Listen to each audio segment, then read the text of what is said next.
Olá, meus queridos, sejam bem-vindos, então, à nossa revisão e avaliação. Eu sou a professora Adriana Cabral, do melhor componente, que é o componente de História. Acompanha comigo, então, o objeto da nossa aula. Olha só, aula de número 11. Nós temos, então, a revisão e a avaliação. Então, acompanhem comigo a nossa revisão.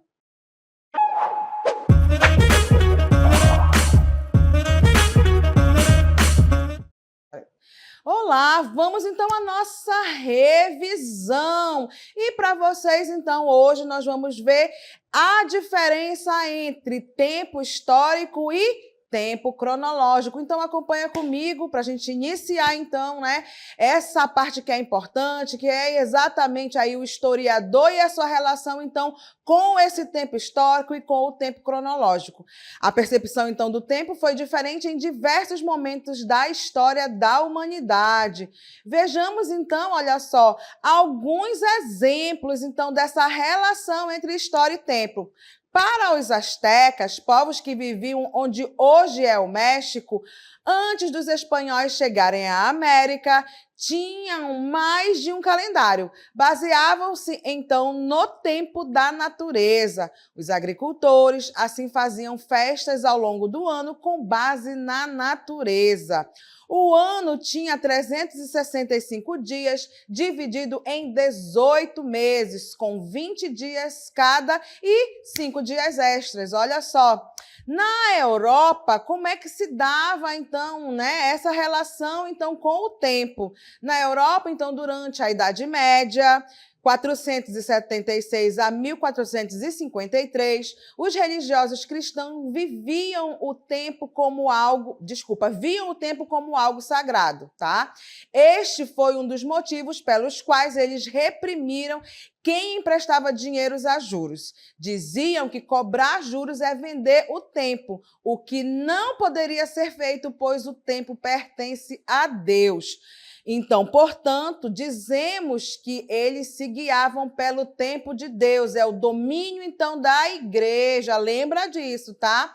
Olha só, com o advento, então, da nossa industrialização, que começa, então, lá na Inglaterra, ela é a senhora, então, da Revolução Industrial, que aconteceu de 1760 até 1850, o tempo das fábricas ele chegou, trazendo consigo as regras de horários controlados. Havia horário para entrar no trabalho, parada para se alimentar, horário para ir ao banheiro. Esse tempo era rigorosamente controlado, pois não podia demorar. Os trabalhadores das indústrias, chamados de operários, acabaram associando o tempo com a sua vida dentro, então, das fábricas, Por isso, dizemos que eles viviam, então, no tempo das fábricas. Acompanhe, então, comigo um videozinho que fala um pouco dessa relação, então, desse período do homem agora sendo um operário, Então, trabalhando dentro das fábricas. Acompanha comigo, é um videozinho, então, que foi retirado do filme Tempos Modernos, do Charlie Chaplin, aonde ele vai exatamente criticar essa relação, aonde esse homem agora operário, ele vive, então, em função, dentro das fábricas, almoça, tem o horário de entrada, o tempo para ir ao banheiro é controlado. Então, acompanhe comigo, olha só, a gente tem, então, um videozinho. Esse é o Charlie Chaplin, Tempos Modernos, Então, observa esse homem trabalhando, esse homem sendo engolido, então, pelas máquinas, Por quê?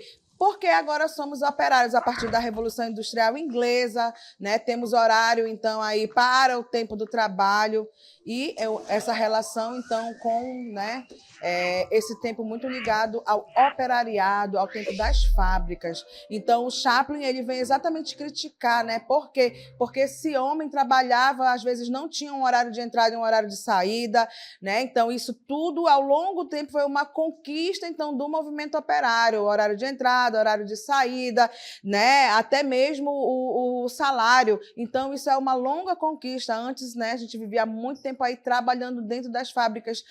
Acompanhe comigo, então, olha só, a gente tem, a partir da Revolução Industrial, esses avanços tecnológicos, né? A evolução, então, da internet, a gente percebe, né? Nós percebemos e sentimos o tempo presente que vivemos, então, de forma diferente.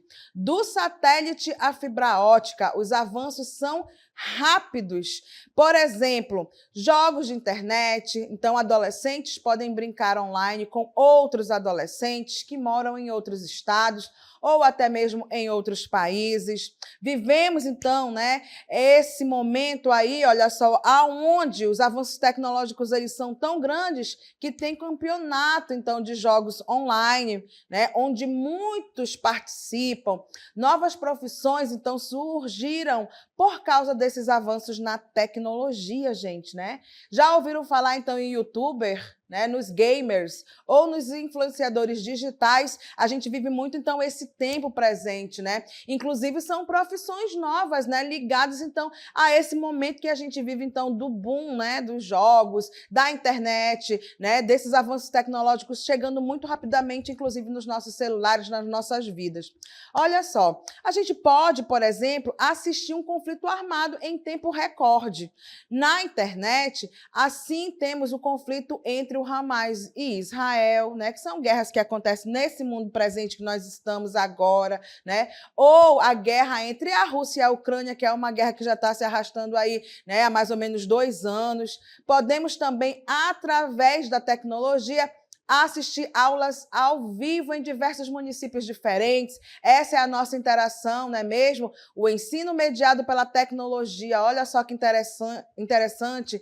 Sim, fazemos parte, então, dos avanços desses novos tempos, né? Então, percebam aí que o historiador, ele tem, então, essa relação, então, com esse tempo. Passeamos, então, agora em diversos momentos da história, aonde vocês perceberam, né, que esse tempo ele tem, então, determinadas ligações, então, né, com esse homem que atravessa, então, esse período histórico, seja na Idade Média, seja, então, lá na Revolução Industrial e, claro, seja o tempo presente, né, gente? Olha só, acompanha comigo. Vamos, então, ao tempo histórico, né? O que é, então, esse tempo histórico? Vamos, então, relembrar. O tempo histórico são as referências históricas utilizadas para organizar os acontecimentos mais importantes e as grandes mudanças das sociedades e civilizações. Lembrem-se de que o objeto de conhecimento da história é o homem, mas isso vocês já sabem, né? Então, olha só, não te esquece disso.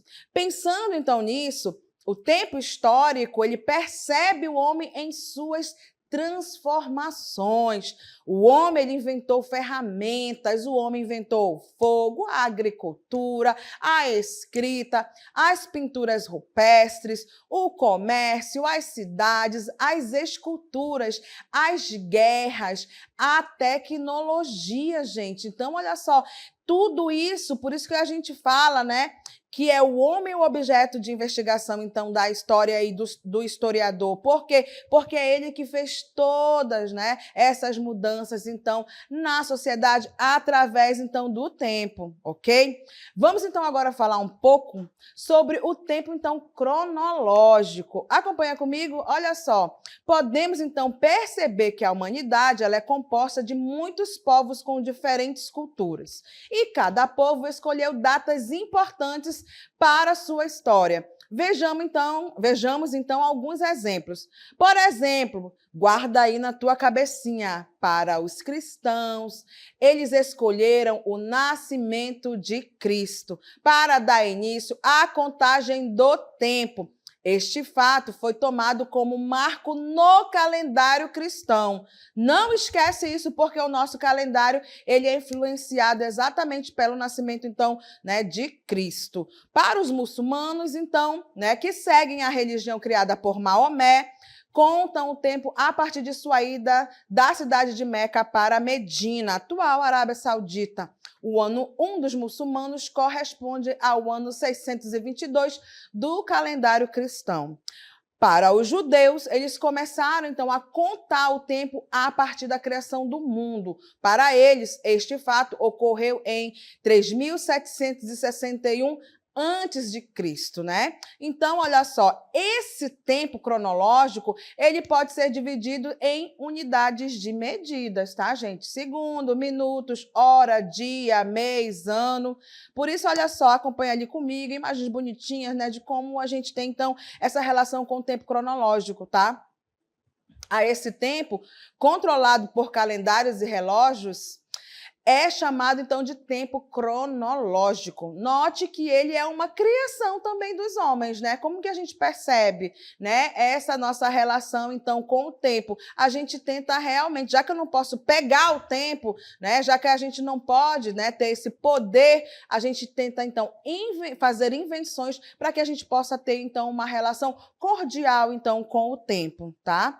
E agora, um assunto mais que interessante, né, gente? Que é o quê, professora? A teoria criacionista e a evolucionista. Vamos, então, nessa relação super importante, né?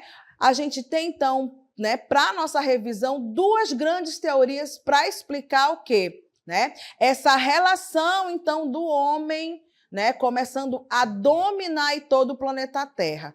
A teoria criacionista, ela acredita que a vida e todas as matérias existentes na Terra são resultados da ação direta de um Criador. Esse modelo de explicação da origem do ser humano baseia-se no relato, então, da Bíblia, livro que tem grande importância na formação da sociedade judaico-cristã. Olha só, a criação, então, do mundo por Deus, ela é relatada no primeiro livro da Bíblia, lá o livro de Gênesis. Palavra, inclusive, que significa origem, tá? Então, olha só, durante uma boa parte da nossa história, a teoria criacionista ela foi soberana. Não houve uma preocupação em procurar comprovações científicas para questionar tal teoria. Mas, professora, me diz por que isso acontecia. Então, eu vou relembrar aqui para vocês, porque na Idade Média a gente tem o predomínio, então, da Igreja Católica. Tá? Então, é ela que vai dominar todo esse cenário medieval. E nisso, eles fizeram, então, a difusão imensa dessa teoria criacionista aqui. Ela só vai ser, então, questionada principalmente a partir do século XIX, tá bom? Então, olha que fofo, lembra lá da outra teoria, que é essa, então, que vai questionar esse poder dessa Igreja Católica, da teoria criacionista, tá? Então, essa teoria evolucionista, tem aqui, olha, do meu lado, o Charles Darwin, né, que ele é, então, aquele pesquisador que fez aí os relatos, as pesquisas, para desenvolver e difundir, então, essa teoria evolucionista. Então, no século XIX, surgiu a teoria evolucionista, cujo principal representante foi Charles Darwin. Nessa teoria, os homens e todos os seres vivos eles são resultado de um longo processo de evolução. Para ele, os seres vivos evoluíram de formas mais simples para as formas mais complexas de vida e estão em permanente transformação. É isso que nos diz, então, né, o Bolo Júnior, um grande historiador, né, que também relata, então, nos livros didáticos exatamente essa teoria evolucionista, tá? Então, vamos falar rapidamente um pouco do Darwin, né? O Darwin, então, ele foi um naturalista inglês, autor do livro A Origem das Espécies, formulou, então, a teoria das espécies, anteviu os mecanismos genéticos, fundou a biologia moderna. Vocês vão ver isso também quando estudarem ciências, tá? Vão escutar falar, então, do Darwin. Ele é considerado, então, o pai da teoria da evolução da espécie. Vamos continuando, olha só. O que mais que eu posso falar, então, do Darwin? Filho de médico, neto de poeta, médico, filósofo. Então, ele viveu nesse mundo ali muito observando, né? Então, tendo ali uma família que também agrega, né, a esses estudos. Então, aos 16, ele concluiu o curso secundário, que a gente chama o ensino médio, em sua cidade natal, e ele foi, então, para a Universidade de Edimburgo para estudar medicina. Gostava, então, da história natural e fazia coleção de pedras, conchas, moedas, plantas, flores silvestres e ovos de pássaro. Então, é ele que vai difundir aí essa teoria evolucionista. Acompanha ali comigo, olha só, de acordo então com a teoria da evolução, as primeiras formas de vida surgiram nos oceanos, daí a evolução permanente teria originado os peixes, depois os anfíbios, seguido dos répteis. Estes últimos teriam dado origem às aves e aos mamíferos pequenos e, mais tarde, a todos os outros que conhecemos. Professora, mas por que essa teoria ela é tão importante? Acompanha comigo. Porque a gente, então, teoricamente, encontrou vestígio, encontramos, então, fósseis. Exatamente por isso, acompanha comigo, olha só, a África é o berço, então, da humanidade. Nenhum fóssil mais antigo foi encontrado em outro lugar do país. Foi, então, do país, não, do mundo. Foi lá na África, por isso, então, aqui nós temos essa imagem. Essas partezinhas brancas são vários sítios arqueológicos, tá? Aonde a gente faz escavações para encontrar vestígios, então, desses hominídeos, tá? Então, ó, segundo a teoria evolucionista, os seres vivos que conseguiram adaptar-se sobreviveram e evoluíram, enquanto aqueles que não conseguiram se adaptar desapareceram.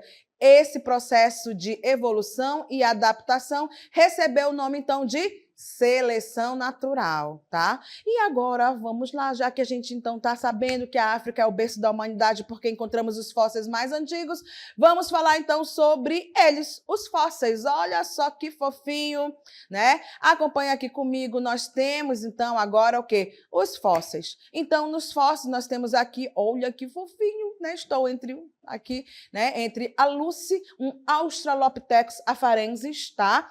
Que é, então, o mais antigo fóssil, né, encontrado, tá? Na humanidade. Se encontrarem um fóssil novo, vai ter que, teoricamente, em outro lugar que não seja na África, tem que, teoricamente, reescrever todo esse processo de evolução do homem. Por isso, até hoje, não foi encontrado nenhum fóssil mais antigo. Então, o berço da civilização é o continente lá da África, tá? Olha só, os fósseis, então, eles são vestígios ou restos petrificados de seres vivos, tanto animais quanto vegetais, que se conservaram sem perder as suas características básicas. Pelo estudo dos fósseis humanos, os paleontólogos relacionam as mudanças físicas à capacidade mental e à habilidade de produzir instrumentos, né, caracterizando com o modo de viver daqueles seres.